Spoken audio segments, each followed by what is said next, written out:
Kisah miris perawat pasien corona diusir dari kosan.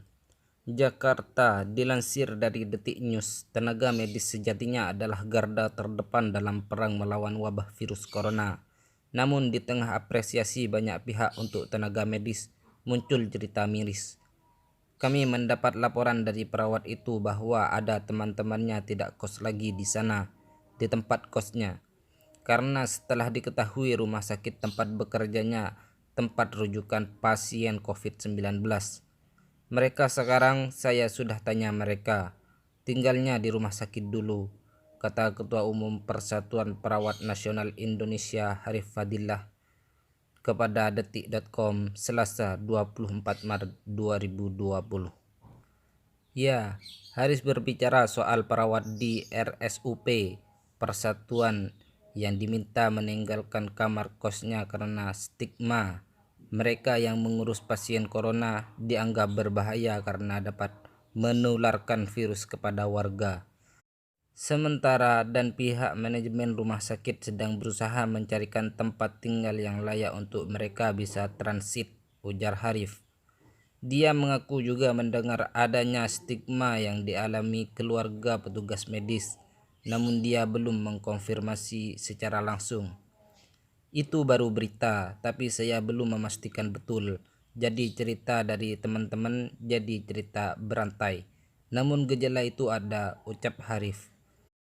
Harif kemudian menuturkan stigma tak hanya dialami perawat kos, mahasiswa kedokteran dan mahasiswa kedokteran spesialis RS Persahabatan juga mengalaminya. Kecewa dan menyayangkan, kita juga memahami ketakutan masyarakat. Tentu harus terus kita edukasi bahwa paparan COVID-19 ini kan pada droplet, bukan dari udara, tapi percikan. Selama kita bisa lakukan physical distancing, itu salah satu pencegahannya. Kalau itu bisa dilakukan di kosan, kenapa harus takut? Tutur Harif. Menyikapi masalah ini, Harif mendorong pihak manajemen rumah-rumah sakit rujukan pasien corona untuk menyediakan rumah singgah bagi tenaga medisnya. Kami mendorong ini saja. Perawat itu kan berada pada pekerjaan, bekerja dan tanggung jawab institusi masing-masing ya. Ini kan dalam rangka pelaksanaan tugasnya melayani masyarakat. Saya kira kita mendorong agar yang kami harapkan mulai diantisipasi dengan adanya rumah-rumah singgah yang harus disediakan bila mana eskalasi kasus ini meningkat, ungkap dia. Lagi pula, petugas medis dalam situasi seperti ini jarang kembali ke tempat tinggal, jadi rumah singgah dinilai menjadi solusi untuk mereka melepas lelah. Kan mereka kan juga pulang, mungkin tidak terlalu sering, harus tinggal beberapa hari di rumah sakit. Sebenarnya kan prosedur tetapnya seperti Wisma Atlet, darurat corona, tenaga medis 14 hari bertugas, 14 hari diistirahatkan, tapi di tempat yang disediakan. Tetapi rumah sakit yang sekarang ada itu kan tidak menyediakan tempat semacam mes. Jadi mereka kan pulang. Jadi perlu disediakan tempat oleh manajemennya, jelas Harif. Harif menilai kesiapsiagaan dan kesehatan petugas medis adalah hal yang penting. Untuk itu, manajemen rumah sakit harus juga menjalankan protap 14 hari kerja dan 14 hari istirahat untuk tenaga medisnya. Kalau sistem di Wisma Atlet itu, kalau saya lihat dalam 28 hari kerja, 14 hari kerja dan 14 hari istirahat.